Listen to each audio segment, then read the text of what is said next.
TikTok, time to rock. Good evening, good morning, good afternoon. To everyone who's watching from all around the world, your friendly neighborhood philosopher here, D. Wood. With me now is a guy who, right before we started, said we're going to have to build a church on the Kaaba. That's right. That's me. Didn't want to That's me. expose you for that, AP, but fair is fair. How dare you?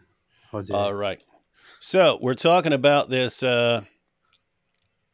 Babri Mosque controversy. You familiar with this? Just before we went live, I actually saw some people tweet about some Muslims tweet about it, and some people complaining like, apparently the Muslim diaspora around the world is useless because they can't even spread the grave news of this and stand up for us, and it's all just about, I guess, the mosque being turned, or a temple built on top of the, or where the mosque is. And this is apparently a huge disaster and an injustice, which is very, very, very funny because it immediately brings to mind a lot of hypocrisy.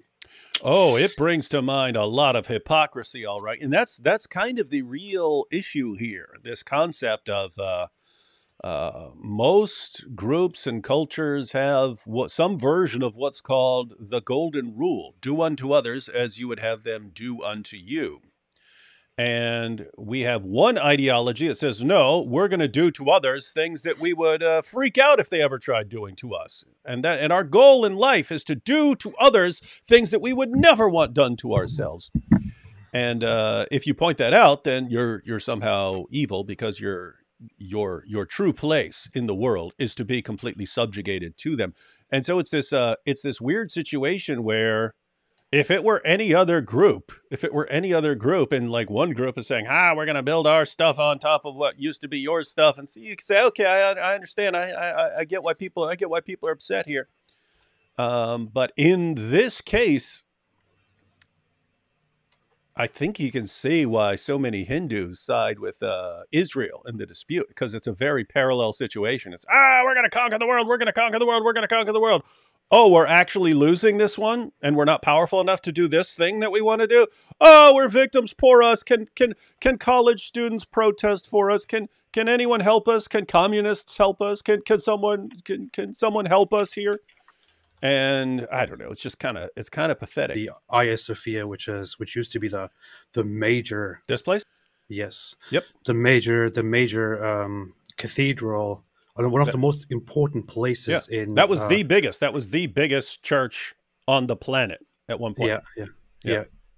And so huge importance to early Christianity, huge importance to Eastern Orthodox Christianity later on, and so on. And Muslims took it over, turned it into a mosque, and it was turned into a museum during the secularization of Turkey.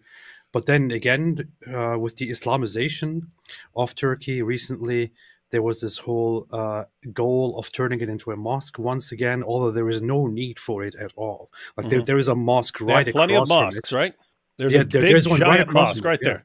Yeah, actually they built a mosque during the Ottoman era to be to rival this mosque, basically, or to rival this church or mosque, which is, I think, bigger in capacity than the Hagia Sophia. So there was no need for it at all, but just for the symbolism, they turned this into the mosque once again and celebrated it and proudly declared it and announced it. And Muslims around the world were like, yeah, well, what is it to you? This is a Muslim country. We do whatever we want. Yeah, it's our country. We're strong, so we can do what we want. We can do what we want in our country where we're strong.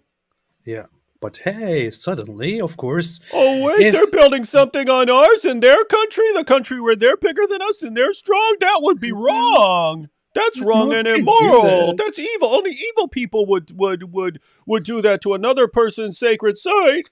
Starting to think maybe people are catching on. So, let's just show. So again, this is Hagia Sophia. That was a church. It's now a mosque, and not needed to be a mosque anyway. There's a mosque right by it. Big giant mosque right by it. This was the Babri Masjid. This was the Babri Masjid, and this is an artistic rendering of what the temple that's currently under construction is going to look like when it's finished. So now it's going to be a Hindu temple. So it was this.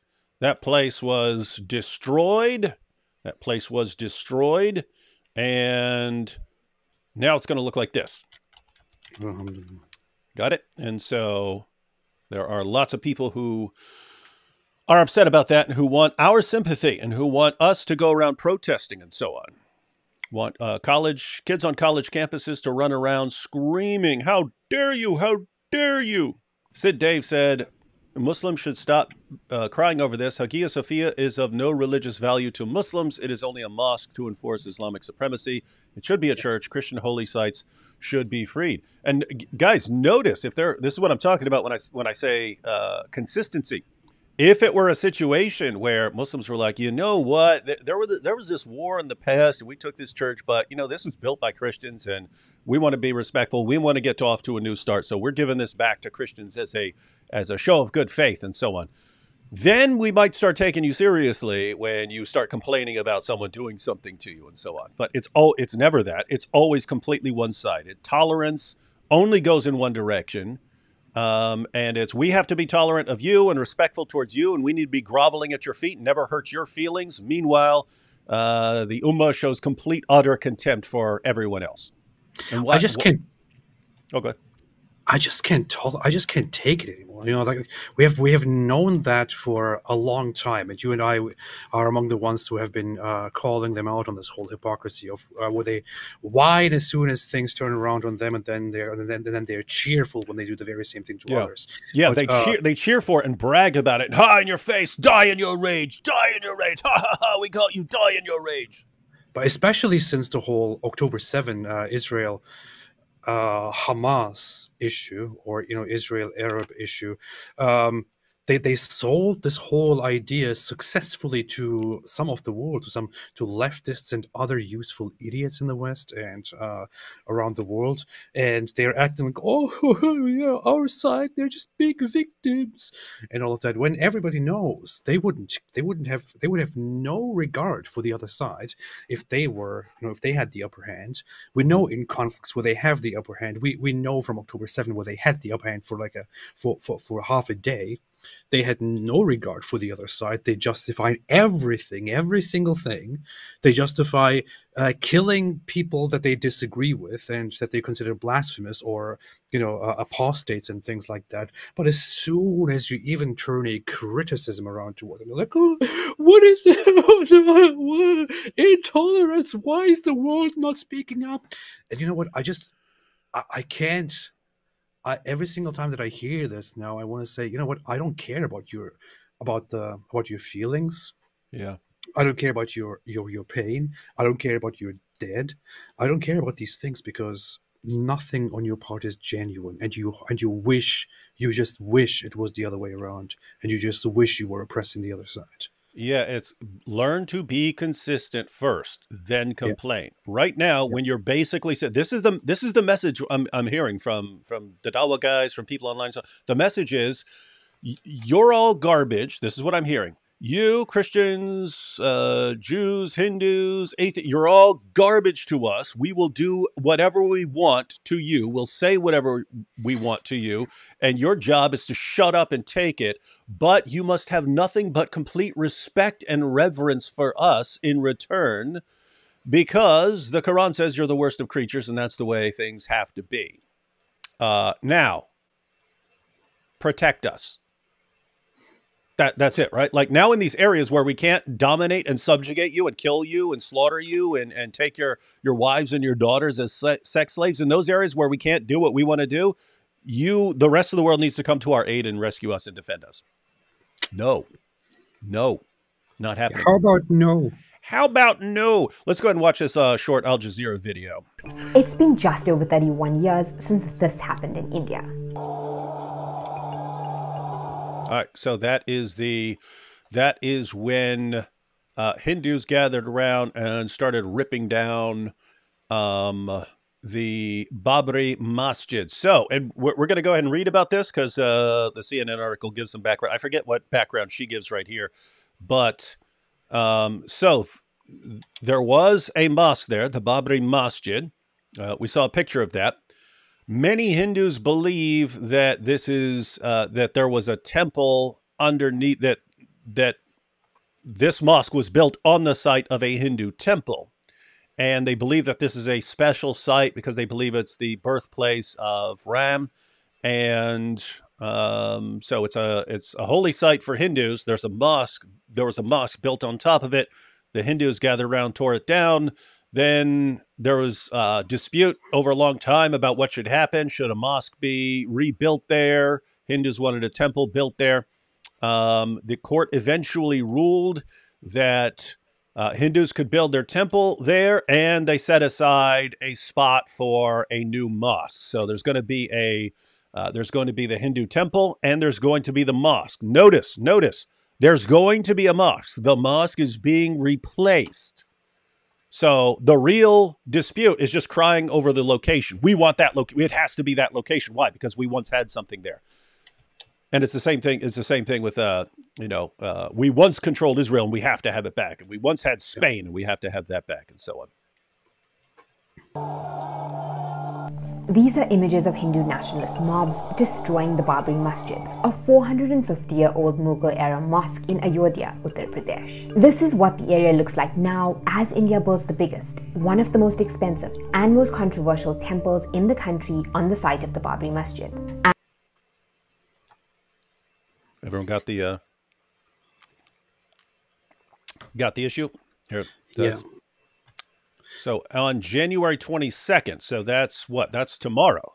On January 22nd, India's Prime Minister Narendra Modi. So this is about to happen. On January 22nd, India's Prime Minister Narendra Modi will consecrate the Ram Mandir. The inauguration is creating a national frenzy. Why? 10 cities are being set up in anticipation of thousands of visitors. Dozens of private jets are flying in India's elite, and the event will be live streamed across the country. Oh, well, this is a big deal. You hear this? Yeah. They got the Prime Minister going, but sounds like people are coming there from all over the world, and they're having to, yeah, okay. Anyway, sounds like this is about to be huge. Ayodhya city officials expect 4.5 million tourists a month after the opening. 4.5 million tourists per month. 4.5 million tourists per month. Whatever else you want to say, this is going to be pretty good for the local economy. I'll say that. The site and the now demolished mosque have been a flashpoint for Hindus and Muslims for over 150 years. Some Hindus believe the mosque was built on the birthplace of a Hindu god, Lord Ram, on a site that was once a temple. Ooh, she just called him Lord? In 1984, Hindu nationalist groups, including the current ruling BJP, began a campaign to build a temple on the site of the Babri Mosque. On December 6, 1992, a 200,000-person right-wing mob led by Hindu nationalist leaders stormed the mosque and tore it down. Do you hear that? 200,000. Because you don't see 200,000 people. You just see a bunch of people gathered around. There are pictures of people on top of it and stuff like that. But okay, 200,000 people. I guess that would do the job. This prompted national and international protests from Muslims, but in India it turned violent. 2,000 people were killed, most of them Muslim. In the years that followed, multiple cases were filed. The Supreme Court even charged 32 people, including BJP leaders, with criminal conspiracy and incitement of mobs. They were later acquitted. However, in 2019, the Supreme Court made a controversial ruling. The Ram Mandir could be built on the site, and Muslims would be given an alternate site on the outskirts of Ayodhya to rebuild their mosque. Beast. All right, so I don't approve of the killing and so on, but you've got a messed up situation and a lot of hostility there. It seems like about as good a compromise as could be reasonably maintained. We're gonna build a temple, and there's a site for your mosque, so there's going to be a temple and a mosque. I don't know. That doesn't seem like the worst thing that could possibly happen. It seems pretty based. Yeah. Based. Critics say that the building of the temple is a victory for Hindu nationalists and a political move to increase Modi's power and launch his re-election campaign ahead of the national polls this spring. India's largest opposition party, the Congress, says they won't be attending the event, calling it a political function for the BJP. Muslim politicians say that it's an attempt to further sideline India's 200 million Muslims who have come under attack since Modi took power in 2014. Isn't that interesting? This, oh, it's an attempt to sideline Muslims and marginalize Muslims who just want peace and tolerance. And, guys, what do you think? How do you think the situation would be if the numbers were reversed and Muslims had the majority? What would happen to these Hindus? Of course, the Muslims would give them all flowers and make dinner for them. And they would be making sure that everyone is treated very respectfully. Yeah, right. Yeah, We're not falling for it anymore, guys. There's a section on this in Robert Spencer's book, History of Jihad. And he talks about Islam as it moved into India. What the Muslim conquerors would do when they conquered an area, they would go to the Hindu temple. They would convert it into a mosque. They would take the Hindu idols out of the temple, smash them to pieces, and sprinkle them on the path to walk into what is now a mosque, so that they could constantly, every time they walk into the mosque, trample on the idols of the Hindus in order to show their contempt for them.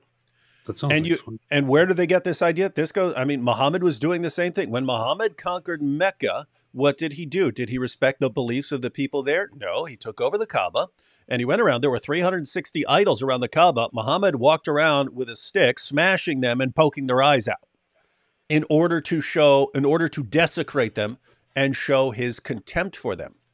And so that trend continued. That trend continued wherever Islam spread for 14 centuries. Suddenly, when Muslims aren't strong enough or powerful enough to do something, is what's everyone doing against our sacred symbols? Everyone must respect our stuff and our religion and our site and our mosques. And maybe if you had behaved very, very differently for the past 14 centuries, we could take that seriously. That's how Muhammad treated. That's how he treated the idols of the polytheists. Stabbed their eyeballs out, smashed them with sticks, and so on. Hagia Sophia, biggest Christian church in the world, center, heart of the Christian world. Let's take it and turn it into a mosque. Temple Mount, most important site to Jews. What's going to do? We're going to build a dome of the rock there, and put a big mosque there too. That's how we're going to show our concern for other people. And then what happens when we take one little bite out of the Quran? Remember what hijab was? Oh, we Muslims would never insult the sacred symbols of other. What planet do you live on, right? It's like and by the way, he knew, because when he had to justify some other things he was saying, he's like, look at how Abu Bakr responded to a polytheist. He said, go suck the clitoris of a lot, right? So he says, go perform oral sex on your goddess, right? Oh, but we would never insult the sacred symbols. He knew it was false. He also knows that there are tons of morons out there who don't know any better who actually fall for this. And that's what it looks like right now. This looks like the Dawah guys and the propagandists. They are counting on people being stupid forever. And we can just keep pretending that we're the tolerant ones here.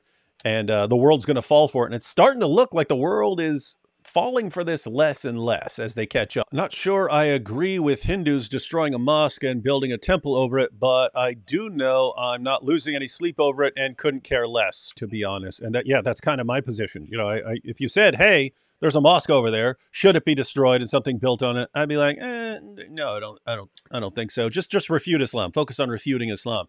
But if someone does it, it's not like I'm going to care about the whining that follows it. Oh, look how wait, they just did what you've been doing for 14th century and are still doing and are bragging about doing. And then you tell everyone to be sympathetic towards you. No, I'm not. No, you can't do that.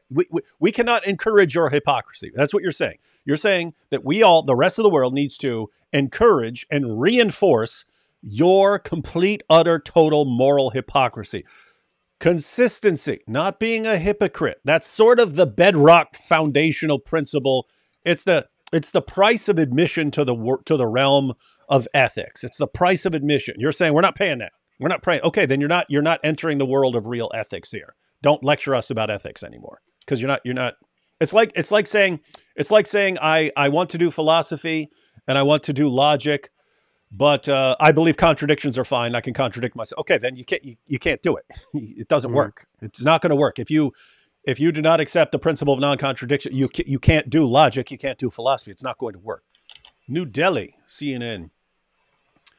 I'm just mad about saffron. Saffron flags are flying in the majority Hindu town of Ayodhya as excited locals prepare to host Indian Prime Minister Narendra Modi for the inauguration of a new multi-million-dollar temple.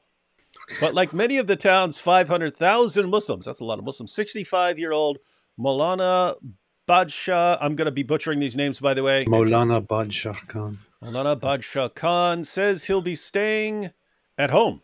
He fears a repeat of the religious violence that erupted more than 30 years ago when Hindu nationalists destroyed the Babri Masjid, a 16th century mosque, triggering riots across the country.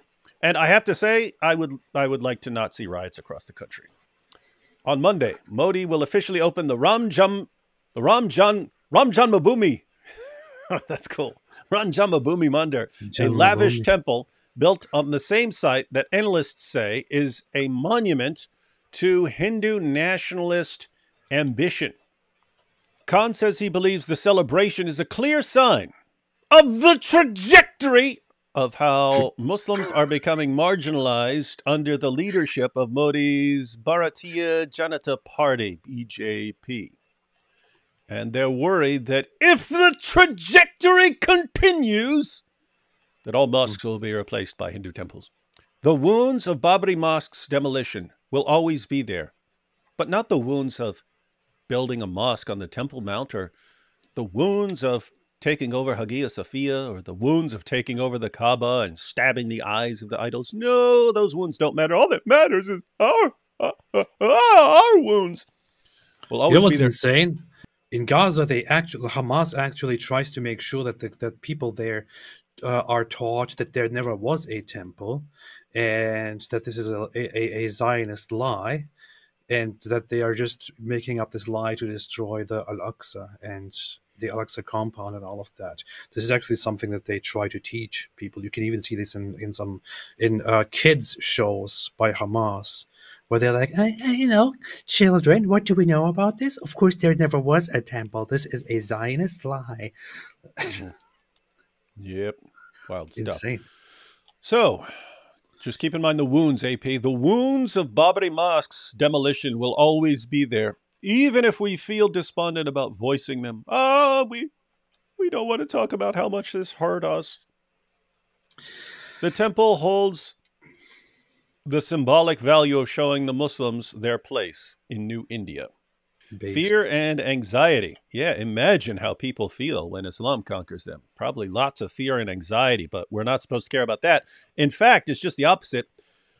Only a racist and a bigot would care even slightly about the feelings of people who are conquered in the name of Allah.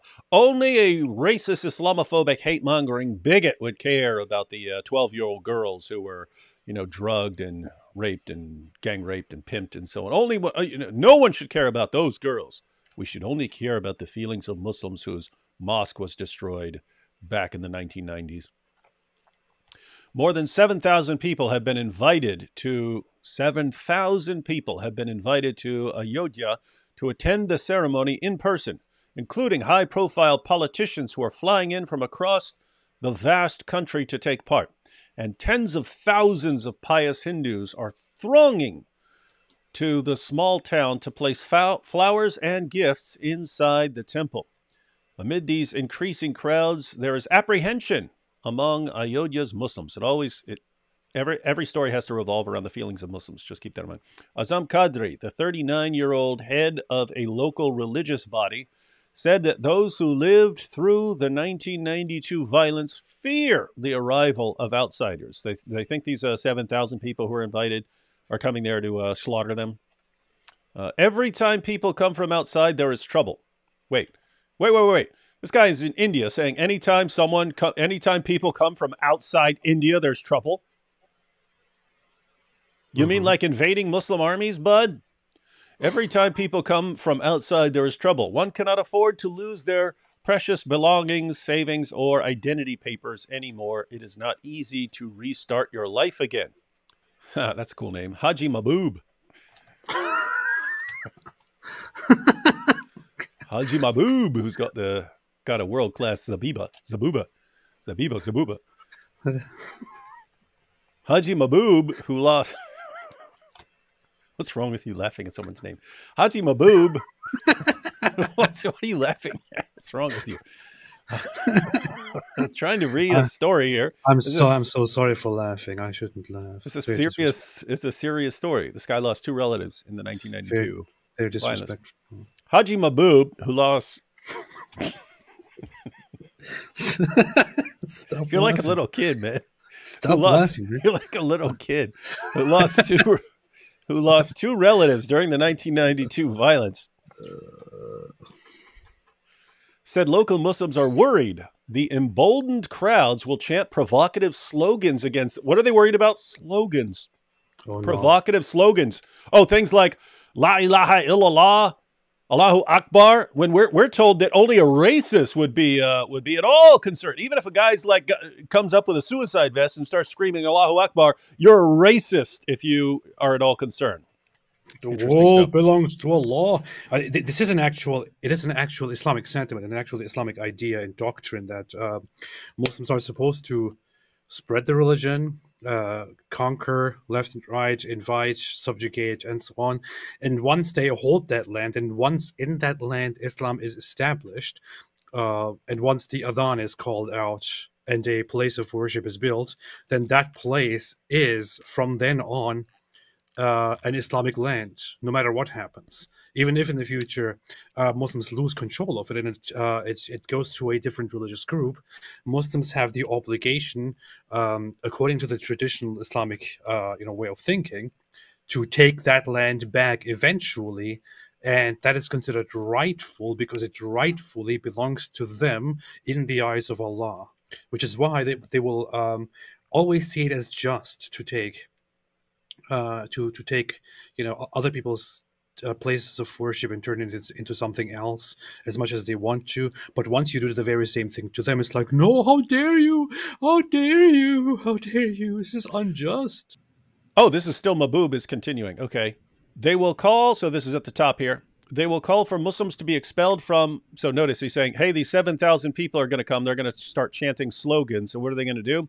They will call for Muslims to be expelled from Ayodhya or demand a Hindu Rashtra nation, he said. AP, what did Muhammad say about Jews and Christians in the Arabian Peninsula? Do you have any idea? I will expel the Jews and Christians and leave none but Muslims. Isn't that weird? And apparently that's fine and good and wonderful. So Muhammad can come along. Keep in mind, Jews and Christians were in the Jews, Christians, and polytheists were in the Arabian Peninsula before Muhammad got there. Muhammad gets there. Hey, Islam's a new religion. The polytheists had to be violently subjugated and forcibly converted. Jews and Christians had to be, well, in some cases, exterminated, like the Qurayza Jews and so on. But the rest of them, even those who submitted, even those who became dhimmi, they had to be expelled from the entire Arabian Peninsula. And that was perfectly good and wonderful. What's this guy? So notice, if Hindus did say, nope, Muslims can't be here, that would, how would you as a Muslim complain? Yeah. You complain because you are aware of people's ignorance, that people don't know about what your religion's been doing for 14 centuries. And you're depending on that. But we're not going to let people remain in ignorance forever. Mahbub said there is now a sense of hopelessness among his community. It's so weird. Now we're feeling like they must have felt, but now we care because it's us. Why are you glued? Why are Muslims absolutely obsessed with that particular location? There's nothing about that location that is significant to Islam. There's a reason that location is significant to Hindus. Why are you upset? If Hindus say, hey, that site is very, very important to us, can you have your mosque over here? You say, no, we have to have that site. Why is that site important to Muslims? And the answer is, it's important to Muslims because it's important to Hindus. That's why. We want to dominate your site that is important to you, just as we dominate the site that's important to Christians, just as we dominated the Kaaba, which is important to pagans, just as we dominated the site, the holiest site to Jews. We are obsessed with controlling the sites that are important to other people. It makes us feel really important and big. And it makes us feel like our God is giving us victory over you. That's why we have to have that.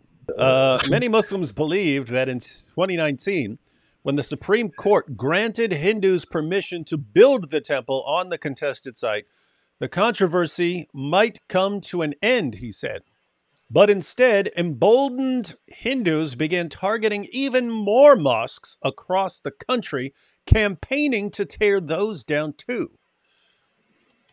The Hindus cannot stand us, Mahbub said. They cannot see us. What can we do?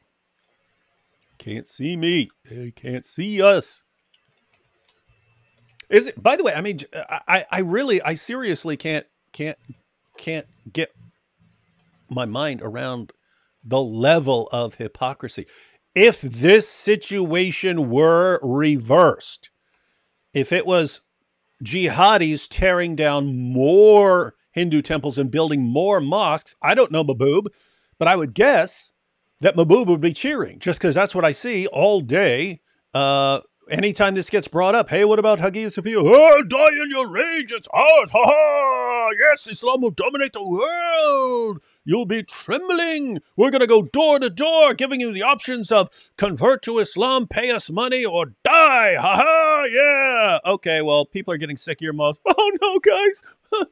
You kids on college campuses, will you rally for us? It's pathetic. Guys, it's freaking pathetic. My goodness. The Hindus cannot stand us. I wonder why. They cannot see us. What can we do? Hey, step number one, Mahbub. Learn to be morally consistent. And, of course, you might need to leave your religion for that, because your religion doesn't exactly give you a basis for moral consistency. The rise of Hindu nationalism. Now you guys are going to see the source of the problem. The source of the problem is Hindus not wanting to be violently subjugated in the name of Allah. If everyone just agreed, if everyone simply agreed to be violently subjugated and to become second-class citizens and to be executed or to pay jizya or something like that, everything would go fine. Modi rose to power in 2014 with a pledge to reform the country's economy and usher in a new era of development, but he also heavily pushed a Hindutva agenda, an ideology that believes, what are you laughing at? You think the Hindutva agenda is something to laugh at? An ideology that believes India should become a land for Hindus. Isn't that weird? You can have like, hey, this Saudi Arabia is for Muslims. These are Muslim countries, but it's like Jews. They can't have their own spot at all. You can't have that. No, only Muslims are allowed to say this is ours, and other people, if they're here, have to be second-class citizens. Yeah. Many states have passed legislation that critics say is rooted in Hindutva and discriminatory towards Muslims. Discriminatory. Like fight those who do not believe in Allah? That's weird. Including laws that make it increasingly difficult for interfaith couples to marry. Isn't this funny? So they're talking about laws for about making it difficult for interfaith couples to marry. AP, yes. why is that even a thing in India? Like, why are they concerned about interfaith couples? Is it because of something? Is it because of an odd form of jihad? I don't know. It kind of sounds like some prejudiced people might say that that Muslims engage in, marrying and thereby converting and spreading Islam. What they call love jihad? No. I would never. No, I would never suggest something like that. But some Islamophobes suggest that that is the case. Mm-hmm. Yeah, some Islamophobes say that there's this thing going on where Muslim men get Hindu girls to marry them. And historically in Islam, by the way, this has been a thing in Islam because they view it as taking over the reproductive capabilities of the enemy. Mm-hmm. And so people caught on as their daughters are falling in love with these Muslim guys and so on, and said, so they made some rules. Whether you're for it or against it, notice they don't include any sort of reason why. It's just, oh, look, the Hindu government is oppressing Muslims, and they don't explain what the rationale is. Because if you understood the rationale, you might agree with it or disagree with it. But if you just hear they're making it difficult for interfaith couples to marry. And by the way, so among Muslims, it is extremely bad and unacceptable to marry Muslim women off, Yeah, the as they Quran. call it, to non-Muslim, to pagans, especially Yeah, to the filth Quran. The pagans. Quran makes it difficult for interfaith couples to marry. And banning the slaughter and transport of cows, an animal considered sacred to Hindus. Notice now they're condemning them for making laws about doing something that is extremely offensive to their religion. How is this standard not applied in Muslim countries? Notice, so if these guys were to be consistent, if the author of this article were to be consistent, in Muslim countries, if they say you can't eat pigs because that's offensive to us, the response should be, "Oh, shameful that Muslims are enforcing laws about what's offensive to them." But it would never cross their minds. It's, of course, there's going to be laws about what's offensive to Muslims, but Hindus are supposed to keep their mouths shut. An animal considered sacred to Hindus. And one of Modi's key promises to his voters was to build the Ram temple on the desecrated mosques site. And he's hoping its construction will firm his chances for a rare third election win this year. This is CNN, right? This is CNN, right? Yep. Yeah, typical. Powerful CNN stuff. Nilanjan Mukhopadhyay, author of The Demolition and the Verdict, a book about the 1992 mosque demolition, said Modi's decision to preside over Monday's festivities is a sign of Hindu hegemony in India. Modi's involvement in the ceremony is indicative of how the line between the state and religion is becoming increasingly blurred. You mean just like in Muslim countries? That's weird. Mukhopadhyay added, the sentiment among Muslims is not one of celebration. The sentiment of Muslims is not one of celebration. Of course it's not. Who would have thought that? Who would have thought, oh, they're building a Hindu temple, we're going to celebrate. Why are you? I don't know. We're checking if they're celebrating or not. We don't know. Hey, are Muslims celebrating? Oh, they're not? Oh, let me report that in the news. Interesting. I don't know that why. That needs to be on CNN. He has heard that Muslims are advising each other not to travel by train, not to drive cars alone, and not to wear clothing that identifies them as Muslim. This is weird because if there are a bunch of terrorist attacks carried out in the name of Allah, and you become at all concerned about your safety while traveling around, you're a racist. And yet here are Muslims saying, oh, they built a temple, we all need to live in fear. And don't travel by train, don't drive cars alone. Don't wear clothing that identifies you as a Muslim. It's so dangerous. From who? I'm trying to figure out some consistent basis here. If you want to say, hey, given things that happened in the past where Hindus have had violent encounters with Muslims, therefore we need to be afraid. Okay, why can't people be worried about jihad and the spread of Islam? Why? Tell me why. Very racist. That's very racist. I don't know why you're asking this question. It's very racist. There is going to be immense sadness. There we go. Oh no! You have to feel bad for their. You have to feel bad for their. It's their feelings. Oh no! There's going to be immense sadness. And there's also going to be tremendous fear, sadness and fear among India's Muslims, he said. Sadness and fear. No. Sadness and fear among India's Muslims. Sadness and fear, sadness and fear, sadness and fear. Just like sadness and fear over what happened at the Temple Mount, just like sadness and fear about Hagia Sophia, just like sadness and fear. That's Islamophobic and racist stuff. As Muhammad is going around stabbing the eyes of the idols. Sadness and fear, sadness and fear. Oh no, the only sadness and fear that matter are Muslim sadness and fear. That's what we keep hearing. Of course. From CNN. Speaking to CNN, BJP spokesperson Nalin Kohli said Muslims are not being marginalized in India and that the inauguration of the Ram Mandir is a cause for celebration. In terms of Prime Minister Modi's government work, initiatives, and developmental agenda, not one scheme, program, or anything distinguishes between Indian citizens on the basis of religion, caste, or region, he said. So there's actually nothing in the law that marginalizes Muslims, unlike Sharia, which definitely makes it a legal obligation to marginalize and subjugate non-Muslims. I mean, the neighboring country, which split from India, Pakistan, is explicitly and openly discriminatory in their laws. But hey, let's worry about how India conducts things. Right? AP, the future pastor of the Black Gravel Church, the Kaaba. Oh yeah. AP, we have special practice where I urinate on it.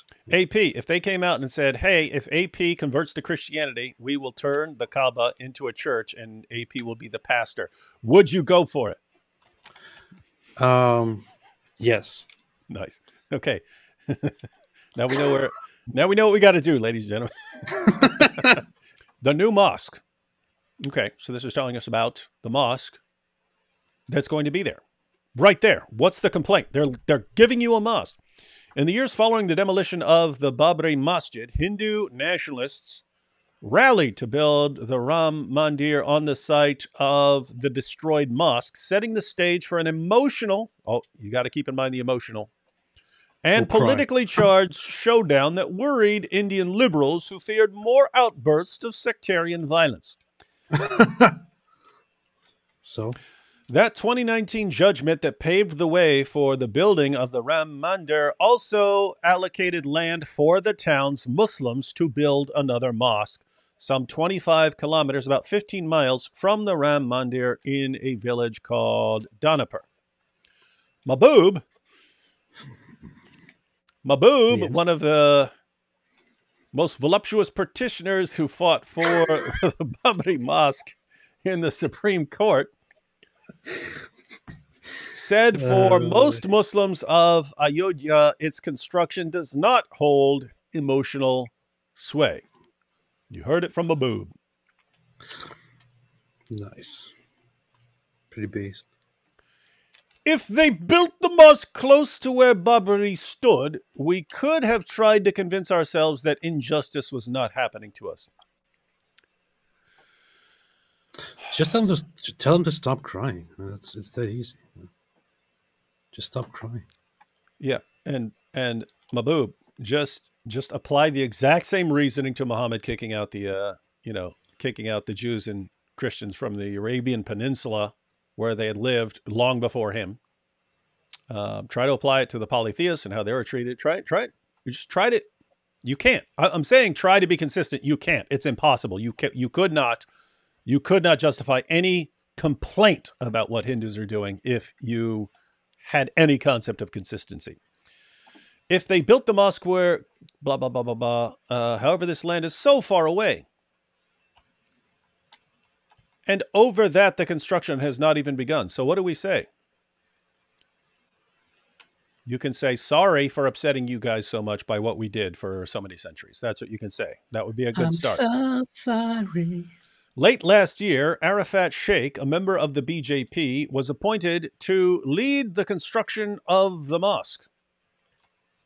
Arafat Sheikh is a member of the BJP, was appointed to lead the construction of the mosque.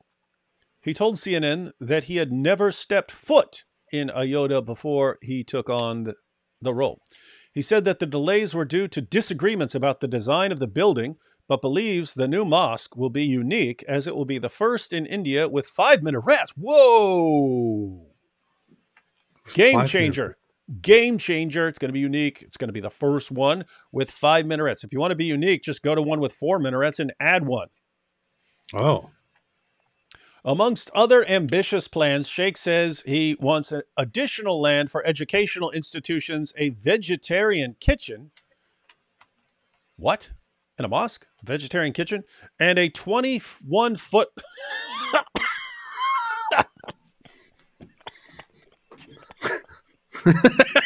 Oh my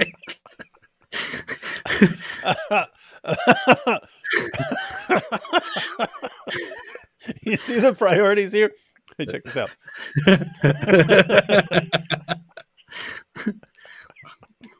A 21-foot-long Quran. Oh, why couldn't Mahboob be saying this? Well, it had to be for this other guy. I want Mahboob saying it. Amongst other, here we have the ambitious plans, ladies and gentlemen. Amongst other ambitious plans for this mosque, Sheikh says he wants additional land. You need more land. You got to have more land. For what? For educational institutions, a vegetarian kitchen, and a 21-foot-long Quran. Wow, that's what the world needs here. Which will be painted saffron, a color closely associated with Hinduism, but one that has become increasingly politicized and appropriated by the Hindu right. So he wants a big Hindu colored 21-foot Quran.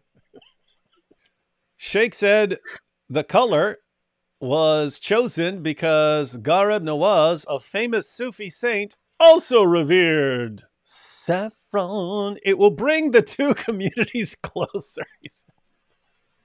Yeah. Wow, man. Isn't marrying a kafir haram unless they convert? It is. Depending on the gender. Yeah, Muslim men can marry women from the people of the book. So they can marry a Jewish woman or a Christian woman without her converting. The same is not true in reverse. A Muslim woman cannot marry a Jewish or Christian man. As far as other groups like Hindus, yeah, there would normally be the woman would have to convert, but that's part of the love jihad. You get a girl to fall in love with you. You get a girl to fall in love with you, and then, oh, okay, well, to be married, you have to convert, so converts. Yeah. Enduring divisions. Right-wing Hindu nationalist organizations say the temple's opening is a symbol of a new Hindu nation. The Mughals tried to change us. Then the English tried to change us. But the inauguration of the Ram Temple shows the world that our Hindu traditions, practices, and beliefs are still intact. New India will see a resurrection of the Hindu civilization, said Vinod Bansal, spokesperson for the right-wing Vishwa Hindu Parishad group. They really love emphasizing right-wing, extremist right-wing. Why is it so controversial for Hindus to say, you know what, our culture has been suppressed for so long by invaders and this and that. They try to get rid of it, but no, it's here, it's flourishing, and we will reinstate it once again. Why is that such a hugely controversial statement? Yes, why following this reasoning, every Muslim government in the world is far right, extreme right wing. Exactly, you guys. Yeah, exactly. And we will never in a million years hear one peep about that from CNN. Mahant Jarim Das, the local head of the Rashtriya Sang, the parent organization of the BJP, said he does not believe the mosque should not be built in Ayodhya, instead claiming calls to build the structure were a call for war. Go to Saudi Arabia, Pakistan, or a Muslim-dominated country. Why build a mosque like this in India, he said. Fair point. For Hassan Ali, who was just 9 when he spent 2 nights in a local police station trying to escape the 1992 violence, the sectarian fault lines are clearly visible. In 1992, there were many stories of local Hindus and Muslims helping each other. However, now there is a lot more poison that has been fed to people, he said. So one cannot tell anymore. One cannot tell what people have in their hearts. Right, and that was the end of the article. We have seen CNN's version of events. Seen CNN's version of events. All right, AP, so here we are. You've seen all the available evidence on the issue. We watched Al Jazeera and CNN. So, do you condemn Hindus for building their temple there? Now, No. What's wrong with you? No. Oh. No. I tried to convince him, ladies and gentlemen. I tried to convince him. It's based. Here we are, Christian and an atheist, looking at a dispute between Hindus and Muslims. Tried to take him through this entire story about Muslims being oppressed by right-wing extremists yet again, which is always the case because anywhere in the world Islam goes, people eventually react to Islam, and they are, of course, far-right extremists for not wanting to be violently subjugated. And here we have it yet again. The atheists can't even sympathize with the poor Muslims like Mahbub. Well, I don't care. I don't give a care. Just doesn't care. I don't care at all. Nope. Why would I care? I don't think so. Nope. Corrupter of the land says, AP, by relating facts about Israel's history on X, you are corrupting the land. Good job. I am. Thank you. I appreciate it. Keep in mind, guys, it's important to note because, I pointed in my article, 3 Quran verses every Jew needs to know. I mentioned Surah 5, verse 33, but it's just for the context of 532. And you have all these guys saying, no, see, it's only talking about war. It says wage war against Allah. And I have to respond like, how does a person wage war against Allah? How does a person do that? Right? How do you wage war against Allah? Right? He's above the throne. You pick up your sword and you throw it up in the sky. No, go ahead, yeah, and so I tell them, go to your commentaries. Opposing Sharia, that's waging war against Allah. Apostasy, that's waging war against Allah. Spreading another religion, that's waging war against Allah. Even refusing to convert, that's waging war against Allah. All of this is waging war against Allah. And so all of this is worthy of violent repercussions. But in Islam, there's a principle that the person who's actually spreading the corruption or doing whatever is not the only person responsible. Anyone who is sort of making it possible for the person to do that is also guilty. And so if AP, and so the reasoning here, and by the way, Osama bin Laden said exactly this. Osama bin Laden has said this, right? It's, you guys are wondering why we're attacking sites where tons of civilians are going to die. Guess what? Those civilians pay the taxes that cause corruption in our land. So they're guilty. They're guilty too. But in Islam, there's this principle that the person who is providing it, like if a soldier goes out and fight, but you're the one who pays taxes to the government that pays the soldier's salary, you're equally responsible for what goes on there, and equally an equally attractive target. So yes, AP is, long story short, AP is corrupting the land, and so he's in trouble. So he's under a death sentence for leaving Islam, for blasphemy, making fun of Muhammad, and for causing corruption in the land. So multiple death sentences. Dan here says, y'all think terrorists will start attacking India? What do you mean start? That started a long time ago, Dan. Remember the Mumbai massacre? Some of them have actually been really big terrorist attacks. So you could say, do we think they're going to increase? Don't know, but would not surprise me right now. All right, guys. Well, we wanted to notice we've been trying to keep people informed about stuff that's going to be an issue. So last night went through the what's going on in Iran and their views about the Mahdi and how they are connected to things that are going on in the world. And looks like things might be heating up in India here. Possible. Yeah, stay away from his lane. Ain't gonna follow no child molester, sex offender, private pretender. Ain't gonna follow no child molester. Islam's not for me. Islam's not for me. Islam's not for